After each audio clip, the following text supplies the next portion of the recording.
Israel और Hamas के मोर्चे के युद्ध से बहुत बड़ी खबर आ रही है। हमास की आर्म्स ब्रिगेड कसाम ब्रिगेड ने एक बड़ा वीडियो जारी किया है जिसमें उसने इजराइल के कई टैंक्स को निशाना बनाया है। जी हाँ, एक के बाद एक कई टैंक्स को हमास की अल कसाम ब्रिगेड ने उड़ाया है। वीडियो में आप साफ तौर पर देख सकते हैं कि किस तरीके से गाजा पट्टी के भीतर हमास के लड़ाके इजराइल के टैंक्स को चुन चुन कर निशाना बना रहे हैं और बाकायदा एंटी टैंक मिसाइल से उनको उड़ाया जा रहा है।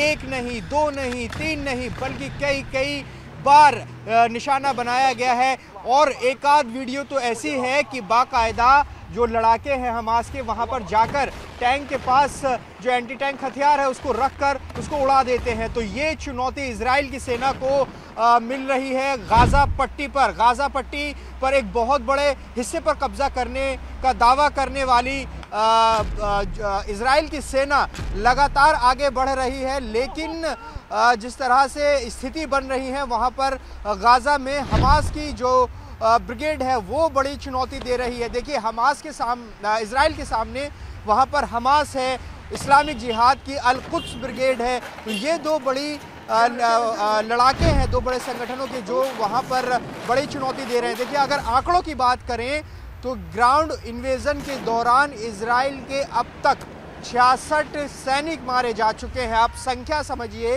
कि किस तरीके से इजराइल के जो सैनिक हैं वो गाजा पट्टी के अंदर मारे जा रहे हैं। वहीं इजराइल भी हमास के बड़ी संख्या में लड़ाकों को मार गिराने का दावा करता है। तो एक लगातार जो जंग है वो बेहद भीषण होती जा रही है। उत्तरी गाजा पर कब्जे का दावा कर चुका है, अल शिफा के भीतर घुस चुका है इजराइल, लेकिन अब साउथ गाजा की तरफ लगातार बढ़ रहा है। देखिए, इजराइल के प्रधानमंत्री बेंजामिन नेतन्याहू का साफ तौर पर यह कहना है कि जब तक हमास खत्म नहीं हो जाता ये युद्ध रुकने वाला नहीं है। लेकिन हमास की ताकत क्या है इस युद्ध में? कई बड़ी ताकत उसकी सामने आ रही है। एक ये कि वो गुरिल्ला वॉर में माहिर माना जाता है, जैसा कि आप इस वीडियो में भी देख सकते हैं कि किस तरीके से आखिर छुप कर वॉर कर रहे हैं हमास के लड़ाके और बाकायदा जो गाजा के गलियों में, गाजा की सड़कों पर टैंक्स घूम रहे हैं इजराइल के, उनको निशाना बना रहे हैं। दूसरी बड़ी बात, जो युद्ध में हमास शुरू से ही इजराइल पर दबाव बनाने की कोशिश कर रहा है वो है बंधकों की रिहाई का मामला। अभी भी करीब 240 के करीब बंधक जो हैं इजराइल के वो हमास के कब्जे में हैं। लगातार बीच बीच में अलग डील सामने आई, लेकिन अभी तक भी किसी बंधक की रिहाई नहीं हुई है। बार बार ये कहा जा रहा है कि जब तक सीज फायर नहीं होगा बंधकों की रिहाई नहीं होगी। वहीं प्रधानमंत्री बेंजामिन नेतन्याहू भी इस मामले में झुकने के लिए तैयार नहीं है।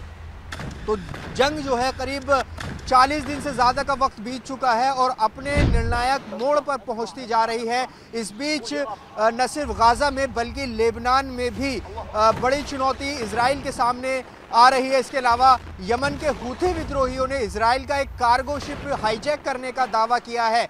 तो ये कई ऐसे मोर्चे हैं जो इजराइल के खिलाफ इस पूरी जंग में अब तक खुल चुके हैं, लेकिन इजराइल अभी भी इस जंग में शामिल है। वो पूरी जंग को जीता नहीं है, जीतने की घोषणा नहीं की है, लेकिन इसके बावजूद जंग लगातार जारी है। हमास जहां एक तरफ चुनौती बना हुआ है तो वहीं हिजबुल्लाह भी लेबनान में ताबड़तोड़ हमले कर रहा है। न्यूज़ 18 इंडिया लगातार लेबनान से आपको हिजबुल्लाह और इजराइल की जो वॉर है वो दिखा रही है।